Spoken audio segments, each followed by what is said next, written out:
What's going on, everybody? It's your boy C-Zar, and we are talking about Zebec today, ZBCN. Hit that like button, subscribe if you want to see more content like this, my friends, and let's get into it, all right? It is the 18th of August, and here we are with about 6 hours and 5 minutes left in the day, sitting at about $0.0045 with a low at 0.0436.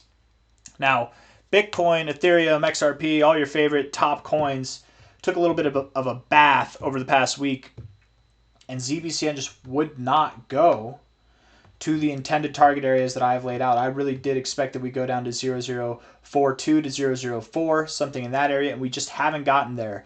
Maybe it's that we haven't gotten there yet. Maybe it's that we won't get there at all. At this point, it's like, what more is there to do? Bitcoin might drop a little bit more, but a little bit, right? Look at this week, guys. We got 6 days, 7 hours left. Look at the week so far, right? That's beautiful. That's great.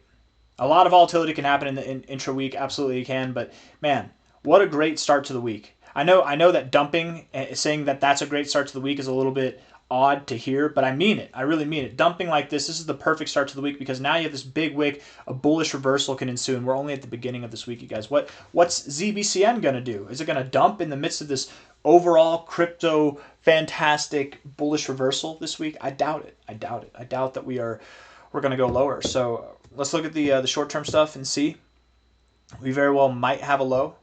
I haven't decided if Bitcoin's at its low yet, and some people are going to be like, if Bitcoin hasn't found its low, how can you say that this coin's found its low or this coin's found its low? Guys, we've seen this happen so many times where Bitcoin will still discover new lows, and altcoins and Ethereum will find their lows first, right? Probably because they dump harder. That's probably why. And then they pump harder on the recovery. And then when Bitcoin goes to a slightly lower low, that slight drop in Bitcoin isn't enough to drop altcoins down to lower prices, but I digress.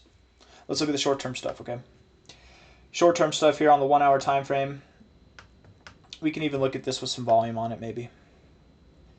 Bybit. Thank crypto Jesus for Bybit. Because if we didn't have Bybit, I wouldn't have a reliable source of volume for a plethora of coins, man. They're after it. They're one of those tier 1 exchanges that's actually after it. They climbed up the rankings fast, man. How'd they do it? They did just good business practices. Transparency, reliability, user friendliness, all of it. Anyways, 0.045 right now. A little bit of a wick there. Picked up some volume on your way down. This doesn't look like a low to me, right? That looks like a low. Even that looks like this doesn't really look like a low to me. I would think that we do go lower. So maybe those targets are still on the table. Let's look though. 1 hour RSI. Overall still in a bearish trend. That could switch at any moment, but I mean, you know, I'm not really sold by this. Overall still bearish. Nothing really too bullish going on there yet. The stochastics are looking nice. I would think that we do continue growing from here just based on that, but on the 1 hour time frame, that could mean, you know, we go up to 0.046 and then we're back down. MACD looks nice as well, so kind of take it or leave it with the RSI. Looking good on these two, so we probably do continue to grow from here. You know, on the 1 hour time frame, we got 6 hours left, so maybe continuing to grow into the end of the day here from a high to a low. Oh, hold on, let me make sure I didn't set myself up for failure. Okay, I don't think I did. I think we're good. Okay, anyways, 236 resistance. You know, if we were to go lower, what we'd look for would be 0.0441 for support. We look for that area to find support, and then we move back up. But if we don't find resistance, we keep moving up. I think 0.04625, that would be our area of resistance, and maybe even a little bit higher, but something around that area, something between there and 0.047 probably for a resistance point. Then we come back down to this area that we're at now, find support, and continue to rally. That would be how you start to form your low. Okay, make me believe. I don't believe quite yet, but I do believe that you continue to grow, so I wouldn't feel shaky calling for 0.04625 to come into play probably by the end of the day, or if not sometime tomorrow, Tuesday, or would it be Tuesday? Yeah, Tuesday, but probably by the end of the day. And then what we do from there is what will dictate if this is the low or not. So we'll probably know more by the next video that I make on ZBCN. 4 hour time frame. Let's see if we can figure out a little bit more here. Stochastics look good. I mean, they're not perfect yet, but looks like you want to move up. RSI, a little bit of a downtrend, lower lows, lower highs, but you might just be getting ready to break out. You're doing some funky stuff here, right? Look at this. You found resistance here, you move down. Resistance here, you move down. Resistance here, you move down. Resistance. You see how it is every single time? Here, you kind of dilly-dallied. Different behavior might get different results. Maybe you're forming an uptrend right now. Maybe that's what you're doing. You had your downtrend. Maybe it's turning into an uptrend. You got higher lows and higher highs relative to this. So if that's the case, this RSI actually looks pretty damn good.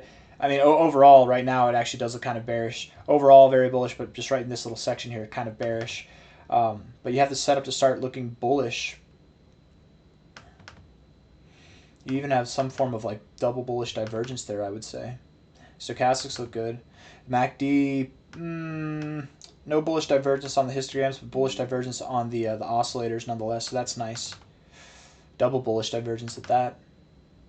Yeah, and I mean, ZBCN has been pretty damn volatile, so what I'll say is, even if we see some kind of nice wicked move, and I say wicked because you'll probably leave behind some wicks, pun intended, wicked move, up to about 0.005, even if you get up to 0.005 or 0.049, don't get too excited, right? Treat it like these candles here. Treat it like this candle here. ZBCN likes to play with you, likes to toy with your emotions. And maybe we do that, we come back down, we find a higher low, and inevitably we do break out, maybe. But we don't have enough yet to determine that this is the low. So far, we're in a posturing where we could move up a little bit or a good bit to 0.005, 0.049, that area. We could move up there, 0.0467, 0.047 itself, something in that area on the low end, and we could still move lower. So don't get overzealous, all right? If you want to get excited, if you want to start shouting from the mountaintops that we're going to new all-time highs and that this is the low, do that once we're at like 0.0536, okay? On a daily closing basis. Get above on a daily closing basis. Don't just wick above there. Get above there on a daily closing basis. 0.0536. That's what you need to see. Yeah.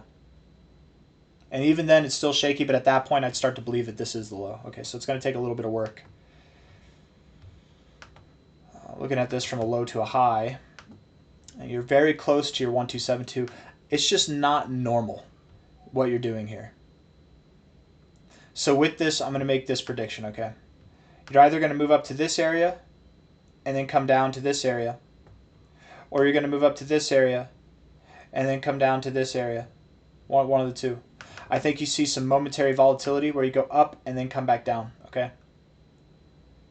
I'm sticking with the downside until proven otherwise, right? I'm setting myself up for failure. I've had a pretty good track record with ZBCN in these calls, man, but you know, this one I could be wrong. Maybe you just rip through, and if you rip through, you validate your low.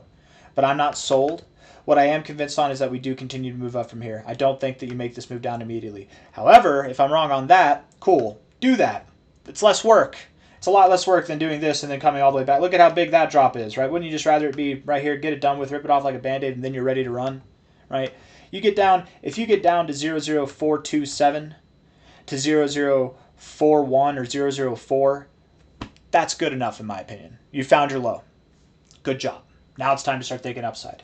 You can start thinking upside now even, but prepare yourself for the possibility of going lower. I would say that the statistical probability that we go lower to these areas is higher than the statistical probability that we take out these highs, okay? I got nothing else for you. Hit the like button, subscribe. Thank you all for being here. I will see you on the next one, okay? Take care of yourselves. And, you know, it's about to be September. It's August right now. You know, and I like to do this every now and then, just for whatever reason, whenever it like speaks to me. This is, some people are going to think I'm being preachy, but I'm just gonna say it. It's a good time to go sober. August, September. There's nothing going on. What? Like what is it? Memorial Day, or I think it's Labor Day in September, something like that. Other than that, what? You know what I mean? Like there's nothing going on, right? Now, the most birthdays are in August and September, so that actually might get in the way. But if you can just celebrate birthdays without whatever it is, go sober, man. Take a month off. Do a sober month. Do a sober 2 weeks or a sober week. You know, maybe it's been a while. I don't know. We're out there. We're living life. We're partying, right? It's good. I love to partake in alcohol and cannabis. I love it. But I've been sober now since May. And I feel great, feel clear-headed, man. It's like, it's good for you. It's good to do this. I do this, and this is just the people who are still here, but every single year I pick at least 2 months If I'm not feeling it, then maybe I'll just do 1 month. But almost every single year since I was like 17. Yes, I started drinking when I was a senior in high school. Yes.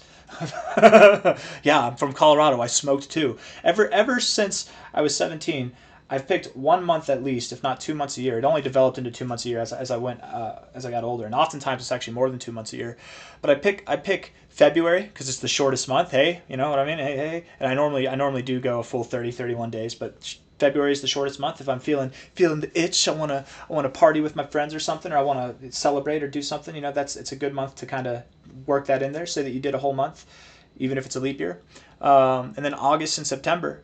People talk about sober October, but dude, there's Halloween. Halloween's in October. No, you don't want to do sober October. You want to do sober September or sober August, because there's not really 9/11. There's no holidays. You know what I mean? There's no holidays other than birthdays. The most birthdays are in August and September, so I will give you that. But whatever. Birthdays are for giving presents. And you're not the one it's not your birthday, or even if it is your birthday. If it's your birthday, okay, I get it. Whatever. But I'm just saying, maybe plan it around your birthday. But it's important if you do it. At least I find it's important to do it, and do it in whatever way you want, right? Do it in whatever way you want, whatever way works for you. But do it. I think it's important to just do it all the way through. Don't do a month and have like 1 day a week where you cheat. Don't do a month and have a period in the middle where you cheat. Just if you want to do a month, do a full month. If you want to do a week, do a full week. Whatever it is. But go sober. Go sober. Whoever it is who's listening to this right now, it's probably speaking to you for a reason. It's good for you. It shows you that you have control. And you feel that clarity. You can go back to it. You can go back to doing it, whatever. And it's important when you do go back to it, try to ease into it, whatever it is that you're doing. Because you won't have the same tolerance. It clears your mind, clears your body. It's good for you. And then it also proves beyond anything that you have control. You're the one in control, right? You remember what life is without these additives, which are fun. They're great, but I think being sober, there's something special and tranquil and peaceful. Maybe not at first, but I don't know. You'll feel sharp. You'll start to do things that you're like, wow, I'm so productive. I can get in arguments and win arguments now. I'm very well articulated. I don't know. It's good for you. Anyways, hit the like button, subscribe. If it speaks to you, go for it. If not, whatever. Like maybe some of you are already sober. I don't know. But take a little break. It's good for you. Bye-bye.